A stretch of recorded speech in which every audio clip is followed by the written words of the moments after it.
बताइए, Islamic country आप बता रहे थे वहाँ मुसलमान ही ज्यादा हैं, हिंदू 1-2% है, तो वहां पे आप जो है बच के चले आए, जबकि इस्लाम और कुरान में लिखा है, ऐसे अंधभक्त गोबर भक्त कहते हैं कि लिखा है कि काफिरों को जहां देखो काट दो। तो आप तो काफिर थे, वहां गए, आप बच के कैसे चले आए, ये बताइए। वहाँ का एक नियम है, वहाँ का एक ही नियम है, क्यों वहाँ का जो राजा है या इंडिया से कोई भी आदमी गया है तो कानून एक है वहाँ पे। कानून एक है, सजा सबको एक समान मिलना, मतलब राजा का बेटा होगा, गलती करेगा तो वही सजा, उतना ही सजा मिलेगा। हाँ, जितना हमको मिलेगा। ठीक है, गलती वो भी किया है, गलती हम भी किए हैं, कानून वहाँ एक है।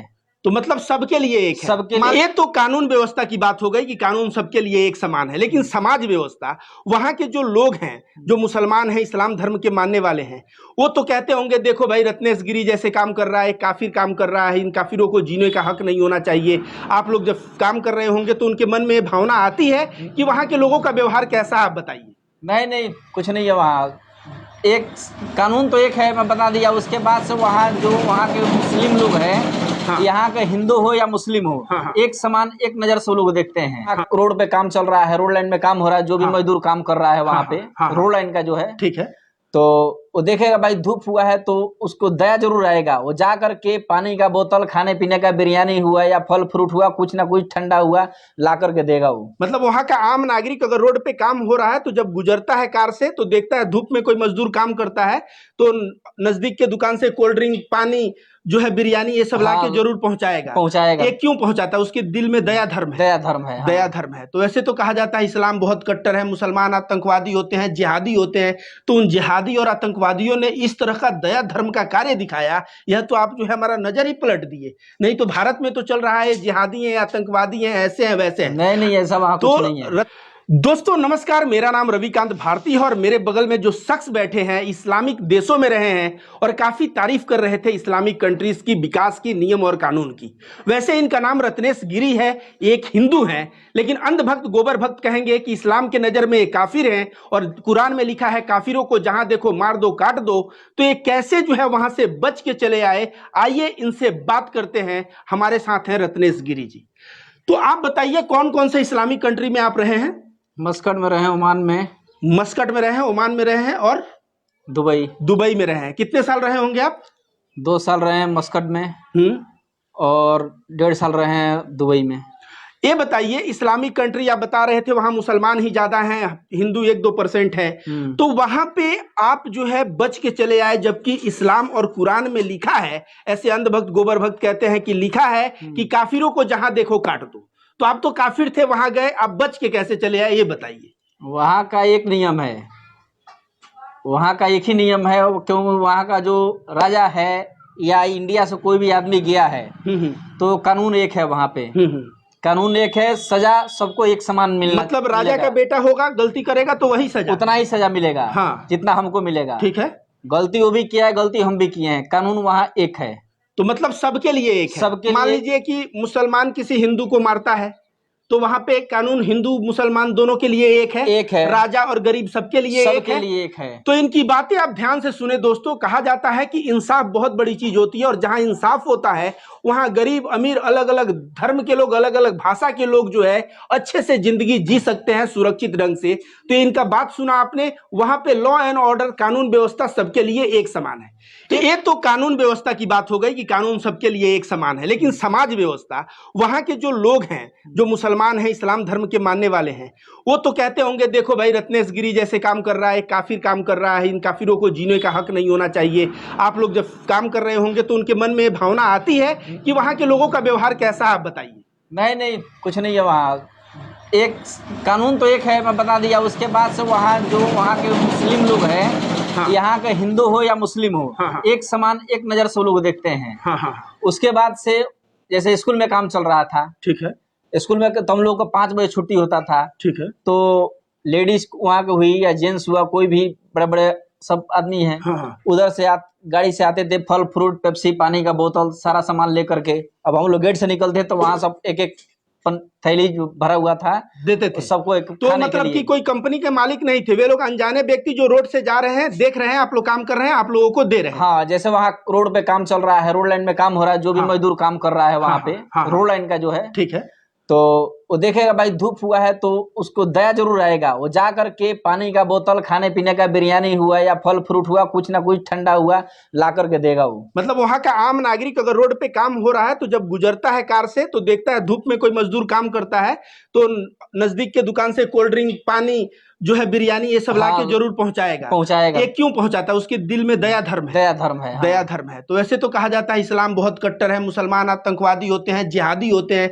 तो उन जिहादी और आतंकवादियों ने इस तरह का दया धर्म का कार्य दिखाया, यह तो आप जो है हमारा नजर ही पलट दिए। नहीं तो भारत में तो चल रहा है जिहादी है, आतंकवादी है, ऐसे हैं वैसे हैं। नहीं ऐसा वहां कुछ नहीं है। रत्नेश जी, आपसे ये मैं पूछना चाहूंगा कि जो आजकल भारत में हो रहा है कि मुसलमानों को बाहर भगाओ, तो मुसलमानों के प्रति नफरत, तो गाय के नाम पे मुसलमानों को पीट के हत्या कर देना, और आप कह रहे हैं इस्लामिक राष्ट्र में जो है उस तरह से मुसलमान अच्छा व्यवहार हिंदुओं के साथ करता है, तो आप जो है भारत के मुसलमानों के प्रति जो घृणा फैलाया जा रहा है इसके बारे में क्या कहेंगे? नहीं, गलत है वो। गलत है। सब जगह जैसे मुस्लिम कंट्री में मिलजुल के लोग रह रहे हैं, वहाँ धर्म का बात नहीं है। वहाँ पे वहाँ भी हिंदुस्तान में होना चाहिए, ऐसे ही मिलजुल कर रहना चाहिए आपस में। कोई दंगा फसाद नहीं करना चाहिए। भड़काऊ में तो हर उसमें जाति में लोग हैं भड़काने वाले, लेकिन उनको समझ के एक जगह जब रहना है तो समझ बूझ कर रहना है। एक चीज और बता रहे हैं, आप जब काम कर रहे थे विदेश में तो भारत के मुसलमान आपके साथ थे कुछ? हाँ बिल्कुल थे। तो वे लोग जो है आपको नफरत से तो नहीं देख रहे थे कि हिंदू आके इस्लामी कंट्री में काम कर रहा है? नहीं ऐसा कुछ नहीं था। वे सब क्या दोस्ती भाव से थे? बिल्कुल प्रेम से एक रूम में रहना, एक साथ बैठ के खाना, सही के साथ खाना लेके आते थे, एक रूम में बैठ के खाते थे साथ में हम लोग। तो जिस मुसलमानों को कहा जाता है कि ये जिहादी हैं, आतंकवादी हैं, हिंदुओं को ये हमेशा मारने के लिए खोजते हैं क्योंकि हिंदू काफिर हो जाते हैं, आज आप सुन सकते हैं कि भारत के भी मुसलमान वहां पे कैसे हैं, वहां के मुसलमान कैसे हैं। जब इस्लामिक देश में इस्लाम का कानून है, ये कह रहे हैं राजा का बेटा का गलत करेगा तो उसको भी वही सजा होगा, कोई हिंदू गलत करेगा तो उसको भी वही सजा होगा, और कोई मुसलमान करेगा तो उसको भी वही सजा होगा, गरीब करेगा तो उसको भी वही सजा होगा। तो कानून का राज है वहां पे। ओवरऑल आप लोग यह बात समझ लीजिए। लेकिन भारत में एक प्रोपेगेंडा चलाया जाता है कि 2029 में मुसलमानों की संख्या बढ़ रही है, 2029 या अगले चुनाव में जो है यहाँ का प्रधानमंत्री मुसलमान हो जाएगा, उसके बाद जो है मार काट मच जाएगा और हिंदुओं को जो है जान बचाना भारी पड़ जाएगा। तो आप इस्लामिक देश में रहे हैं, वहां सारा कुरान और सरिया उरिया से सब चलता है, वहां का आप सिस्टम बता रहे हैं इतना अच्छा है। भारत का संविधान जो है यह जो है मुसलमान हो, सिख हो, ईसाई हो, हिंदू हो, सभी को कहता है कि आपके अंदर अगर टैलेंट है तो आप प्रधानमंत्री बन सकते हैं। तो इस तरह का हवा चलाना कि अगर मुसलमान पर प्रधानमंत्री बन जाएगा तो देश जो है, देश से हिंदू बच नहीं पाएंगे, यह बात क्या सही है? नहीं, सब गलत है। ये सब गलत है। तो आप क्या कहना चाहेंगे मेरे दर्शकों को? 3.5 लाख लोग आपको देखेंगे मेरे पेज से, उनको कुछ संदेश आप देना चाहेंगे? हाँ, सबको मिलजुल कर रहना चाहिए, आपस में कोई घृणा नहीं करना चाहिए। हाँ, एक साथ एक जगह रहना है। जो भी आदमी रह रहा है एक जगह, एक गांव में हिंदू भी है, मुस्लिम भी है, तो वहाँ नफरत करेंगे तो नफरत पैदा होगा।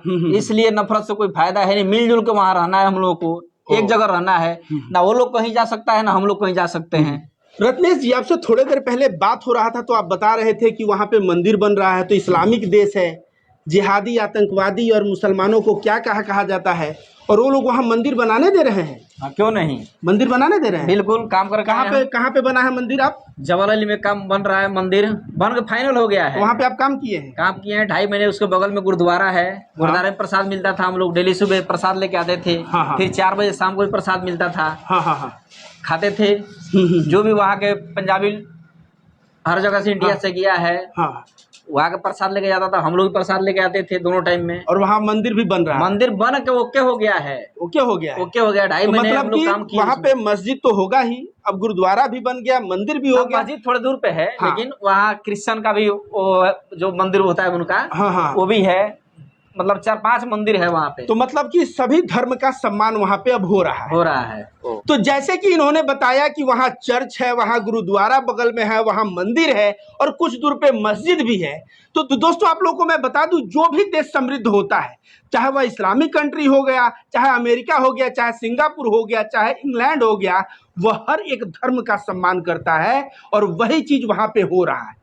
और भारत के लोगों को भी मैं कहना चाहूंगा कि आप अगर भारत को विकास और समृद्धि के रास्ते पे ले जाना चाहते हैं तो भारत में भी सब धर्म सब जात को आप सम्मान करिए। धर्म और जात के नाम पे बंटना यह गलत है, यह देश को पीछे की तरफ धकेल रहा है कि नहीं? धर्म और जात के नाम पे बंटना नहीं चाहिए। तो रत्नेश जी, वैसे तो आप गिरी हैं, हम जानते हैं आप मीट मछली नहीं खाते होंगे, लेकिन आजकल जो देश में चल रहा है झटका और हलाल का झगड़ा, कि कर्नाटक में बीजेपी बोल रहा था कि जो है झटका ही चलेगा, हलाल बंद हो जाएगा, तो इसके बारे में आप क्या कहेंगे? नहीं, हलाल तो एक नंबर होता है। हाँ। हलाल का मीट खाना चाहिए, हलाल कोई गलत नहीं है। क्यों एक नंबर होता है? उसका जो ब्लड है पूरे शरीर को बाहर चला आता है, खून बाहर चला जाता है, खून बाहर निकल जाता है। हाँ। झटका का मीट बाहर नहीं निकलता है, वो अंदर का अंदर ही रह जाता है। हाँ। तो खाने में मतलब शरीर के लिए नुकसानदेह होता है। तो देखिए रत्नेश जी, आप तो गिरी हैं, गिरी लोग तो मीट मछली खाते नहीं, लेकिन आप जो है झटका और हलाल का बात कर रहे थे, तो आप जो है यह ज्ञान कहाँ से हुआ?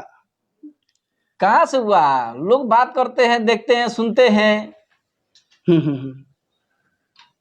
हम भी बहुत गल्फ में भी रहे हैं, इंडिया में बहुत जगह रहे हैं। ठीक है, तो हलाल तो नंबर 1 का होता है। कभी भी हलाल का ही मीट खाना चाहिए।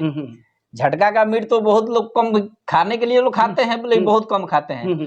अगर 100 आदमी हलाल का मीट खाते हैं तो 5 ही आदमी होंगे जो झटका का मीट खाते होंगे। 5 आदमी, 100 में 5 आदमी, कोई बहुत मुश्किल से। तो हलाल तो नंबर 1 है, हलाल का खाना चाहिए मीट, या चिकन हुआ, जो भी हुआ।